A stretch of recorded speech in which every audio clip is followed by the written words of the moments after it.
Jesus Christ എന്തിനാണ് വന്നതെന്നും ആർക്ക് വേണ്ടിയാണ് വന്നതെന്നും ഒക്കെയുള്ള കാര്യങ്ങൾ നമ്മൾ കഴിഞ്ഞ കുറച്ച് വീഡിയോസായിട്ട് കണ്ടുവരുവാണല്ലോ. അതിൻ്റെ തുടർമാനം ഞാൻ ഇന്ന് മറ്റൊരു വാക്യം നിങ്ങളുടെ മുമ്പിൽ വെക്കാൻ ആഗ്രഹിക്കുന്നു. യോഹന്നാൻ്റെ സുവിശേഷം 1-ാം അധ്യായം 29-ാമത്തെ വാക്യം. അത് എല്ലാവർക്കും അറിയാവുന്നൊരു വാക്യം തന്നെയാണ്. അത് യോഹന്നാൻ സ്നാപകൻ യേശുവിനെ കാണുമ്പോൾ ഇങ്ങനെ വിളിച്ച് പറയുന്നു, ലോകത്തിൻ്റെ പാപത്തെ ചുമക്കുന്ന ദൈവത്തിൻ്റെ കുഞ്ഞാണ്. അപ്പോൾ ഇത് പറയുമ്പോൾ യോഹന്നാൻ സ്നാപകൻ ഒരു പ്രോഫസി ആയിട്ടാണ് പറയുന്നത്. ലോകത്തിൻ്റെ പാപത്തെ ചുമക്കാൻ പോകുന്ന ആ കുഞ്ഞാടാണ്, അത് ദൈവത്തിൻ്റെ കുഞ്ഞാടാണ് എന്നുള്ള രീതിയിലുള്ള ഒരു പ്രോഫസി ആയിട്ടാണ് പറയുന്നത്. അപ്പോൾ ഇവിടെ രണ്ട് കാര്യങ്ങൾ നമുക്ക് നോക്കാനുണ്ട്. ഒന്ന്, എന്താണ് ലോകം? നമ്മൾ ഓൾറെഡി അത് ചെറുതായിട്ടത് കണ്ടു, എന്നാലും കുറച്ചുകൂടെ ഞാനൊന്ന് എംഫസൈസ് ചെയ്ത് എന്താണ് ലോകം എന്ന് പറയാം. എങ്ങനെയാണ് ഈ ലോകത്തിൻ്റെ പാപത്തെ യേശു ചുമക്കുന്നത്? അത് നമ്മൾ ഇതുവരെ കേട്ടു വന്ന പ്രസംഗം പോലെയാണോ അതോ മറ്റെന്തെങ്കിലുമാണോ എന്നുള്ളതിനെക്കുറിച്ച് കുറച്ചൊരു വ്യക്തത അതിനകത്തുനിന്ന് തരാൻ ആഗ്രഹിക്കുന്നു.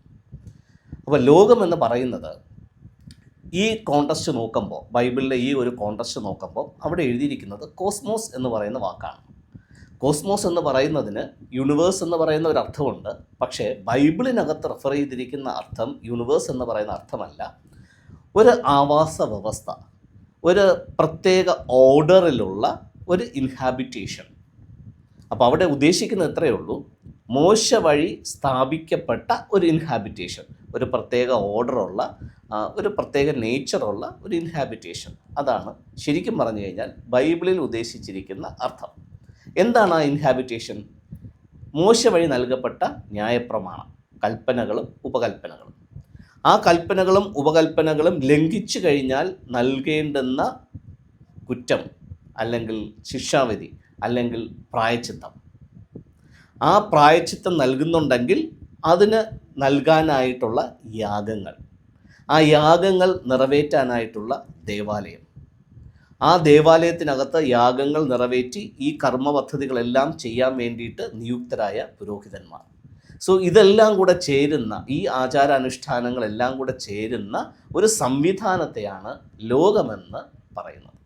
ബൈബിളിൻ്റെ കോണ്ടസ്റ്റിന് അതാണ് ലോകം. അപ്പോൾ ആ ലോകം ഒരു പരിമിതിയാണ്. ഇസ്രായേലും ഇസ്രായേലിനകത്തുള്ള ആ സംഹിതകളും എല്ലാം കൂടെ ചേരുന്ന ആ ഒരു കാര്യത്തെയാണ് ലോകമെന്നുകൊണ്ട് ബൈബിൾ ഉദ്ദേശിക്കുന്നത്. സോ ഈ ലോകത്തിൻ്റെ അധിപതി, ആ ലോകത്തിൻ്റെ വക്താക്കൾ ആരാ? ആ ജീസസ് വന്ന സമയത്ത് ആ ലോകത്തിൻ്റെ പ്രഭുക്കളായിട്ട്, വക്താക്കളായിട്ട്, നേതാക്കന്മാരായിട്ട് നിൽക്കുന്നത് പുരോഹിതന്മാരും മഹാപുരോഹിതന്മാരും, ഒപ്പം ലേവ്യ സമൂഹവും, പരീശന്മാരും സദൂക്യന്മാരും ശാസ്ത്രിമാരും അടങ്ങുന്ന ഒരു നീണ്ട മതവക്താക്കളും. സോ ഇവരുടെ കയ്യിലാണ് ഈ ലോക വ്യവസ്ഥ ഇപ്പോൾ നിൽക്കുന്നത്. സോ എന്താണ് ലോകത്തിൻ്റെ പാപത്തെ ചുമക്കുക എന്ന് പറയുമ്പോൾ യോഹന്നാൻ സ്നാപകൻ ഉദ്ദേശിച്ചത് എന്താണെന്നുള്ളതാണ് ഞാൻ ഇനി അടുത്ത് വ്യക്തമാക്കാൻ പോകുന്നത്. ഇന്നയോളം പ്രസംഗിച്ചത് അവർക്ക് അവരുടെ മാനുഷിക ബുദ്ധിയിൽ തോന്നിയ കാര്യത്തെയാണ്. പക്ഷേ യോഹന്നാൻ പറഞ്ഞത് അതുമായിട്ട് ഒരു ബന്ധവുമില്ല. അപ്പോൾ ഞാൻ ആ ഒരു കാര്യത്തിലേക്ക് വരട്ടെ. എങ്ങനെയാണ് ലോകത്തിൻ്റെ പാപത്തെ ജീസസ് വഹിച്ചത്, അല്ലെങ്കിൽ ലോകത്തിൻ്റെ പാപത്തെ ചുമക്കുന്ന ദൈവത്തിൻ്റെ കുഞ്ഞാടായി ജീസസ് മാറിയത് എങ്ങനെയാണെന്ന് പറയാം.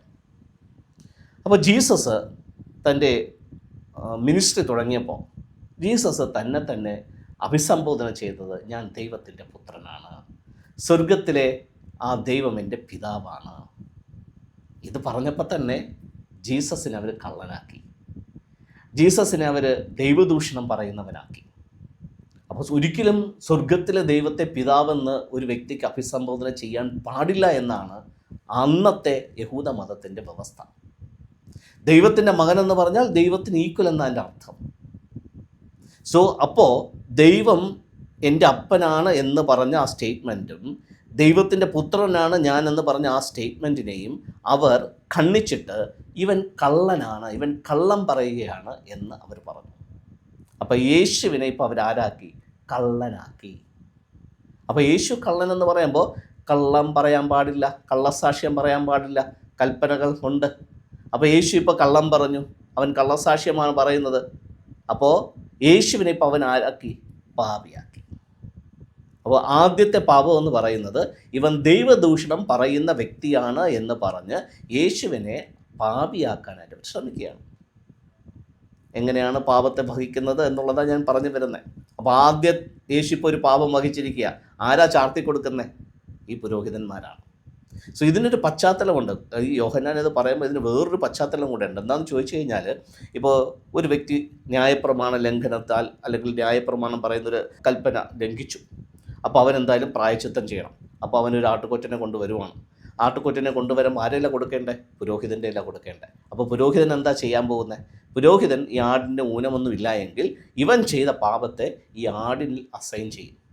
അപ്പോൾ ഈ വ്യക്തി ചെയ്ത പാപത്തെ ആടിലേക്ക് അടിച്ചേൽപ്പിക്കുമ്പോൾ അല്ലെങ്കിൽ ആടിലേക്ക് ചാർത്തുമ്പോൾ ഇവൻ ആ പാപത്തിൽ നിന്ന് മോചിതനായി. ഇപ്പോൾ ആ പാപം ആരിൽ വന്നു? ഈ ആടിൽ വന്നു. അപ്പോൾ പുരോഹിതന്മാർക്ക് ഒരു പ്രത്യേകതയുണ്ട്. അവർക്ക് പാപത്തെ ആടിൻ്റെ മേൽ ചുമത്താനായിട്ട്, അല്ലെങ്കിൽ കാളക്കെട്ടിൻ്റെ മേൽ ചുമത്താനായിട്ട്, അല്ലെങ്കിൽ കുറുപ്രാവിൻ്റെ മേൽ ചുമത്താനായിട്ടുള്ളൊരു അധികാരം പുരോഹിതനുമുണ്ട്. സോ അതുകൊണ്ട് ഇപ്പോൾ അതേ കാര്യമാണ് യോഹന്നാൻ്റെ കാഴ്ചപ്പാടിൽ ഇപ്പോൾ ഈ പുരോഹിതന്മാർ, മതവക്താക്കൾ യേശുവിലും ചെയ്യുന്നത്. ഇപ്പോൾ ദൈവത്തിൻ്റെ കുഞ്ഞാടെന്ന് പറയുന്ന രീതിയിൽ ജീസസിനെ കണ്ടു കഴിഞ്ഞാൽ ഇപ്പോൾ അവരാദ്യം ആ കുഞ്ഞാടിലേക്ക് ചുമത്തുന്ന പാപം എന്ന് പറയുന്നത് ഇവൻ ദൈവദൂഷണം പറയുന്നവനാണ്. അപ്പോൾ ജീസസ് ഇപ്പോൾ ആരായി? പാപിയായി. ആരുടെ കാഴ്ചപ്പാടിൽ? ഈ മതവക്താക്കളുടെ കാഴ്ചപ്പാടിൽ. ഇത് തന്നെയല്ലേ നിങ്ങൾ എന്നെയും കുറിച്ച് പറയുന്നത്? ജീസസ് ദൈവപുത്രനാണ് എന്ന് ജീസസാണ് പറയുന്നത്. ഞാൻ ദൈവത്താൽ അപ്പോയിൻറ്റഡായി ദൈവിക അധികാരത്തിലാണ് ഞാൻ ഇന്ന് സംസാരിക്കുന്നത്. ഞാൻ തന്നെയാണ് പറയുന്നത്. വേറെ ആര് പറയണം?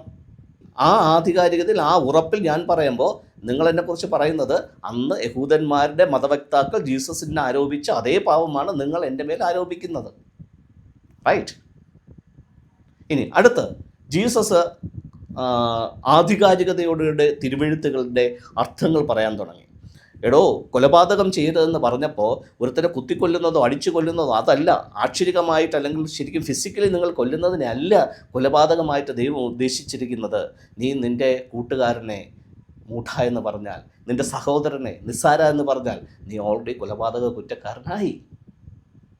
സോ തിരുവെഴുത്തുകൾ അന്ന് വരെ വ്യാഖ്യാനിച്ചിരുന്നത് അങ്ങനെയല്ല. ജീസസ് അതിനെ മറ്റൊരു രീതിയിൽ വ്യാഖ്യാനിച്ചു കൊടുക്കുവാണ്. അത് വീണ്ടും അടുത്ത് വ്യഭിചാരം ചെയ്യരുത് എന്ന് പറയുന്ന മോശയുടെ ആ കൽപ്പനയെ നിങ്ങൾ കാണുന്നത് ഒരു പരസ്ത്രീയുമായിട്ട് ഒരു കിടക്ക പങ്കിടുമ്പോഴാണ്, അല്ലെങ്കിൽ ശരീരം പങ്കിടുമ്പോഴാണ് നിങ്ങൾ വ്യഭിചാരമെന്ന് കാണുന്നത്. അതങ്ങനെയല്ല ദൈവം ഉദ്ദേശിച്ചത്. ഒരു സ്ത്രീയെക്കുറിച്ച് നിൻ്റെ മനസ്സിൽ തന്നെ നീ മോശമായി ചിന്തിച്ചു കഴിഞ്ഞാൽ അപ്പം തന്നെ നീ വ്യഭിചാരിയായി. സോ ഇങ്ങനെ തിരുവെഴുത്തുകളിൽ പറഞ്ഞിരിക്കുന്ന കാര്യങ്ങൾ അന്നയോളം വ്യാഖ്യാനിച്ചതിൽ നിന്ന് വ്യത്യസ്തമായ രീതിയിൽ ജീസസ് വ്യാഖ്യാനിച്ചു കൊടുത്തപ്പോൾ നീ ആരാടാ ഇത് പറയാൻ? നീ തച്ചൻ്റെ മോനല്ലേ? നീ തച്ചൻ്റെ മോനായ നീ ഇത് പറയാൻ? ഞങ്ങളിവിടെ ഉണ്ട്, കുപ്പായമൊക്കെ ഇട്ട് പാരമ്പര്യമായിട്ട് മോശ ചാർത്തി തന്ന ലേവി ഗോത്രത്തിനകത്തുള്ള ഞങ്ങളിവിടെ നിൽപ്പുണ്ട്. നീ ആരാ? ഇത് തന്നെയല്ലേ നിങ്ങൾ എന്നെക്കുറിച്ചും പറയുന്നത്? നീ ആരാ? നീ ബൈബിൾ പഠിച്ചിട്ടുണ്ടോ? നീ അത് ചെയ്തിട്ടുണ്ടോ? ഇത് ചെയ്തിട്ടുണ്ടോ? ഇതാരെയാ ബോധിപ്പിക്കേണ്ടേ? സോ ഞാൻ പല വീഡിയോസിലും പറഞ്ഞു തന്നു, എൻ്റെ അധികാരം ദൈവം തന്നതാ, ദൈവത്തിൻ്റെ അപ്പോയിൻമെൻറ്റാണ്, ദൈവത്തിൻ്റെ അനോയിൻറ്റിങ്ങിലാണ് ഞാൻ സംസാരിക്കുന്നത്. അത് മനുഷ്യനെ ബോധ്യപ്പെടുത്തേണ്ട ആവശ്യം എനിക്കില്ല. ഇത് തന്നെ അന്ന് ജീസസും ചെയ്തത്. സോ അന്ന് ജീസസ് ചെയ്ത, മതവക്താക്കൾ ചെയ്ത അതേ കാര്യം നിങ്ങൾ എന്നിൽ ചെയ്യുന്നു. സോ ജീസസിനടുത്ത് പറയുവാണ്, നീ തച്ചൻ്റെ മോൻ, നിന്നെ ആരിത് അധികാരപ്പെടുത്തി? ഞങ്ങളിവിടെ നിൽപ്പുണ്ട്. അപ്പോൾ നീ തിരുവെഴുത്തുകൾ പറയുന്ന കാര്യങ്ങൾ ഉപദേശിച്ചു കഴിഞ്ഞാൽ നീ ദുരുപദേശകനാണ്. അപ്പോൾ അടുത്ത പാവം ദുരുപദേശകൻ. അടുത്ത് ജീസസ് കുറച്ച് അത്ഭുതങ്ങളും അടയാളങ്ങളും എന്നൊക്കെയുള്ള കാര്യങ്ങൾ വന്നപ്പോൾ, ചില മിറാക്കിൾസ് ഒക്കെ ചെയ്തു എന്ന് ജനങ്ങൾ സാക്ഷ്യപ്പെടുത്തിയപ്പോൾ, അപ്പോൾ പുരോഹിതന്മാർ പറയുകയാണ്, ഇവൻ ഭൂതം പിടിച്ച മനുഷ്യനാണ്. ഈ ഭൂതത്തിൻ്റെ ആ ഒരു ക്വാളിറ്റി വെച്ചാൽ ഇവൻ ഇതൊക്കെ ചെയ്യുന്നത്. ഭൂതത്തിൻ്റെ തലവൻ ഇവൻ്റെ കമ്പനി അവർ തമ്മിൽ. ആ ഭൂതത്തിൻ്റെ തലവനെ വെച്ചാൽ ഇവൻ ഇതൊക്കെ ചെയ്യുന്നത്. ഇത് തന്നെയല്ലേ നിങ്ങൾ എന്നെക്കുറിച്ചും പറയുന്നത്? നീ സാത്താനാണ്, നീ പിശാചാണ്, നീ അകതാണ്, ചെകുത്താനാണ്. സോ അടുത്ത ജീസസിൽ അവർ ചാർത്തിക്കൊടുക്കുന്നത് നീ പിശാചാണ്, ആ ഒരു പാപത്തെയാണ്. അപ്പോൾ നിനക്കിതൊന്നും ചെയ്യാനായിട്ടുള്ള അധികാരമില്ല. നീ ഇതൊക്കെ ചെയ്യുന്നുണ്ടെങ്കിൽ അത് പിശാചിനെ വെച്ചിട്ടാണ്, അല്ലെങ്കിൽ ദുർഭൂതം വെച്ചിട്ടാണ്, അല്ലെങ്കിൽ ഭൂതത്തിൻ്റെ അധിപനെ വെച്ചിട്ടാണ്. നീ ഓൾറെഡി ഒരു ഭൂതം പാഴിച്ച വ്യക്തിയാണ്. സോ ആ രീതിയിൽ ജീസസിനെ മറ്റൊരു തരത്തിൽ പാപിയാക്കി അവർ അത് ചുമത്തുക, പാപം ചുമത്തുക. അല്ല, ഇവർ പരീശന്മാർ, സദൂക്യന്മാർ, പുരോഹിതന്മാർ, മഹാപുരോഹിതന്മാർ, ഞങ്ങളാണ് ദൈവത്തിൻ്റെ അടുത്ത ആൾക്കാർ, നിനക്കിതിനുള്ള യോഗ്യതയില്ല.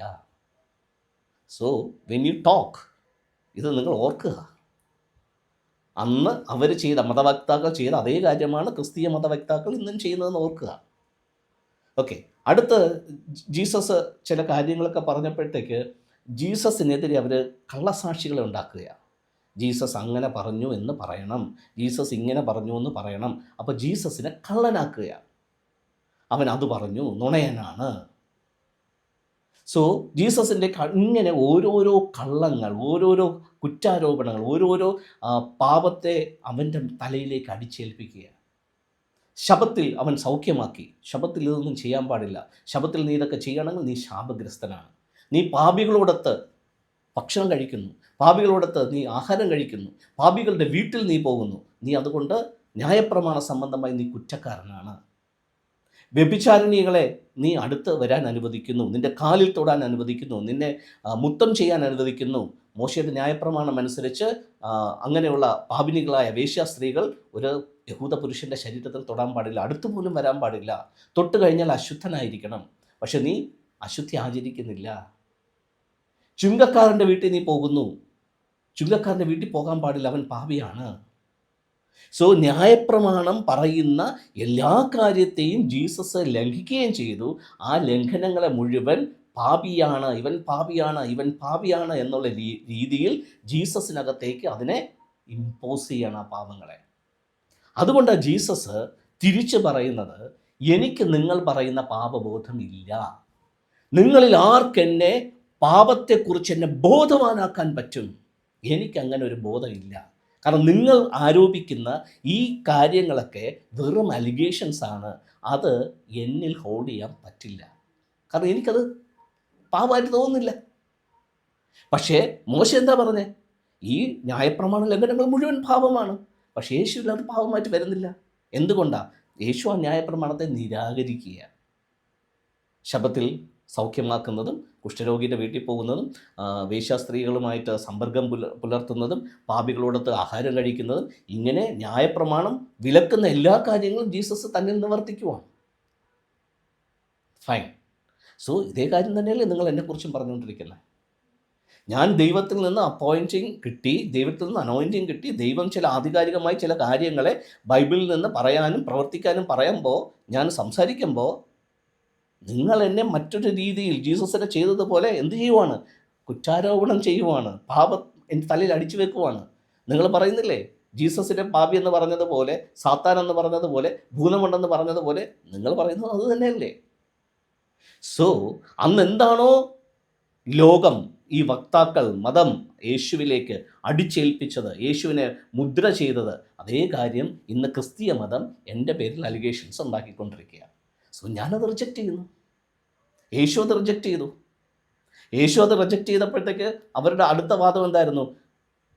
നിൻ്റെ രക്തത്തിൻ്റെ ശാപം ഞങ്ങളുടെ മേലും ഞങ്ങളുടെ മക്കളുടെ മേലും വരട്ടെ എന്നായിരുന്നു. അക്ഷരാർത്ഥത്തിൽ വന്നു. സോ ഇതുപോലെ നിങ്ങൾ പൊട്ടനാണ്, വട്ടനാണ്, ഇവൻ്റെ മെൻ്റൽ ഹോസ്പിറ്റലിൽ അഡ്മിറ്റ് ചെയ്യണം, ഇവൻ അതുകൊണ്ട് ഭൂതമുണ്ട്, പിശാചാണ്, ഇവൻ മറ്റതാണ് മറിച്ചതാണെന്ന് പറയുമ്പോൾ ഞാൻ റിജക്റ്റ് ചെയ്യും. ഞാൻ റിജക്റ്റ് ചെയ്ത് കഴിഞ്ഞാൽ അത് നിങ്ങളുടെ മക്കളുടെ മേൽ വരും, നിങ്ങളുടെ കുടുംബത്തിൻ്റെ പേരിൽ വരും, നിങ്ങൾ ശാപഗ്രസ്തരായിത്തീരും. അത് ഞാൻ പറഞ്ഞിട്ടല്ല, ഞാൻ ഓൾറെഡി ഒരു വീഡിയോയിൽ ഒരു വാർണിംഗ് തന്നതാണ്. നിങ്ങൾ എന്താണോ പറയുന്നത് അത് നിങ്ങളുടെ മേൽ, നിങ്ങളുടെ മക്കളുടെ മേൽ വരും. നിങ്ങളുടെ ജീവിതം അങ്ങനായി താറുമാറായി പോകും. അതെൻ്റെ കുഴപ്പമില്ല, നിങ്ങൾ ചോദിച്ച് മേടിക്കുന്നതാണ്. So be wear. നിങ്ങൾ കുറ്റാരോപണം നടത്തുന്നത് ദൈവം അപ്പോയിൻ്റ് ചെയ്തൊരു വ്യക്തിയുടെ മേലാണ്. ഏതുപോലെ? അന്ന് ജീസസിനിൽ ചെയ്തതുപോലെ. സോ ലോകത്തിൻ്റെ പാപത്തെ ചുമക്കുക എന്ന് പറഞ്ഞു കഴിഞ്ഞാൽ ഇല്ലാത്ത കാര്യങ്ങളെ ജീസസിൻ്റെ തലയിൽ അടിച്ചേൽപ്പിച്ച് ജീസസിനെ ഒരു പാപിയായിട്ട് ചിത്രീകരിക്കുന്നതിനെയാണ് ലോകത്തിൻ്റെ പാപത്തെ ചുമക്കുന്ന ദൈവത്തിൻ്റെ കുഞ്ഞാണെന്ന് പറഞ്ഞിരിക്കുന്നത്. ഫൈൻ. അപ്പോൾ പബ്ലിക്കിൻ്റെ മുമ്പാകെ ഈ പുരോഹിതന്മാരും മഹതവക്താക്കളും ഒക്കെ പറഞ്ഞിരിക്കുന്ന ആ നീചമായ, നികൃഷ്ടമായ ആ കാര്യങ്ങളെ ജീസസ് തന്നിൽ വഹിച്ചുകൊണ്ട് നടക്കുകയാണ്. ഓക്കെ, നിങ്ങൾ ആ പുതിയ നിയമത്തിനകത്ത് സുവിശേഷങ്ങളിനകത്ത് മുഴുവൻ ഈ മതവക്താക്കൾ ജീസസിനെ വിളിച്ച കാര്യങ്ങൾ അതിനകത്ത് കാണാം, ചുമത്തിക്കൊടുത്ത കാര്യങ്ങൾ അതിനകത്ത് കാണാം, ആരോപിച്ച കാര്യങ്ങൾ അതിനകത്ത് കാണാം. ഫൈൻ. ഇതൊന്നും ഞാൻ പറയുന്നതല്ലല്ലോ, ബൈബിളിൽ തന്നെ ഉള്ളതാണ്.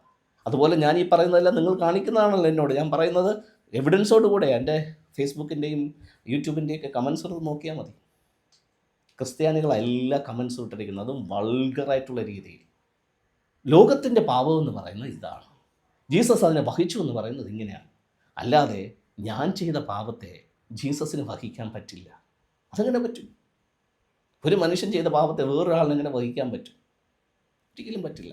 സോ ശരിക്കും എന്താണ് ഈ വാക്യത്തിൻ്റെ അർത്ഥമെന്നുള്ളത് ഇതാണ് യോഹന്നാൻ സ്നാപകൻ ഉദ്ദേശിച്ചത്. ഇല്ലാത്ത അലിഗേഷൻസിനെ അടിച്ചേൽപ്പിച്ചപ്പോൾ അത് ജീസസ് സന്തോഷത്തോടു കൂടെ അതിനെ വഹിക്കാൻ തയ്യാറായി. ഞാനും ഇത് തന്നെയാണ് ചെയ്യുന്നത്. നിങ്ങൾ എന്തൊക്കെ പറഞ്ഞാലും എൻ്റെ അനോയിൻറ്റിങ്, അപ്പോയിൻറ്റിങ്, എൻ്റെ അതോറിറ്റി എനിക്ക് വ്യക്തതയുള്ളിടത്തോളം നിങ്ങൾ എന്ത് പറഞ്ഞാലും ഐ ഡോണ്ട് കെയർ. എൻ്റെ മിഷൻ ജീസസിൻ്റെ അതേ മിഷനാണ്. അന്ന് യഹൂദ മതത്തെ പൊളിച്ച് ആത്മാവിൻ്റെ ശരിക്കുമുള്ള ജീവിതത്തെ ആ ശിഷ്യന്മാരിലേക്ക് നൽകാനായിട്ട് ജീസസ് വന്നുവെങ്കിൽ ഇന്ന് എൻ്റെയും മിഷൻ സെയിം ആണ്. ഇന്നത്തെ ക്രിസ്തീയ മതത്തെ പൊളിച്ച് ദൈവം ആഗ്രഹിക്കുന്ന ആത്മാവിൻ്റെ ജീവിതം ജനങ്ങളിലേക്ക് കൊടുക്കാൻ വേണ്ടി തന്നെയാണ് എന്നെയും ഇന്ന് അപ്പോയിൻറ്റ് ചെയ്തിരിക്കുന്നത്. So this is my main agenda, this is my main purpose. എന്നെ ദൈവം അനോയിൻറ്റ് ചെയ്തതിൻ്റെ ഏറ്റവും വലിയ പർപ്പസ് എന്ന് പറയുന്നത് മതത്തിനെ പൊളിക്കുക, ദൈവം ആഗ്രഹിക്കുന്ന ആത്മാവിൻ്റെ ജീവിതം ജനങ്ങൾക്ക് കൊടുക്കുക എന്നുള്ളത് തന്നെയാണ്. സോ മതവക്താക്കൾ എന്ത് പറഞ്ഞാലും എന്താരോപിച്ചാലും മതത്തിൻ്റെ ചിന്തയിൽ നിൽക്കുന്ന ജനങ്ങൾ എന്തൊക്കെ ഗോസിപ്പുകൾ പറഞ്ഞാലും എന്തൊക്കെ അലിഗേഷൻസ് പറഞ്ഞാലും എന്തൊക്കെ പൊട്ടവാക്കുകൾ പറഞ്ഞാലും എന്തൊക്കെ വൾഗറായിട്ടുള്ള രീതിയിൽ പ്രതികരിച്ചാലും it's not going to affect me, it will return back to you. So be aware. ഞാൻ ഈ വീഡിയോ ഇവിടെ നിർത്തുന്നില്ല, വീണ്ടും ഇനിയും ഇത് തുടരും. യേശു എന്തിനാ വന്നേ, ആർക്ക് വേണ്ടിയാണ് വന്നേ, എന്തൊക്കെയാണ് യേശു ചെയ്തേ, ആ പരമ്പര ഇനിയും തുടരുന്നു. So wait and watch. Thank U.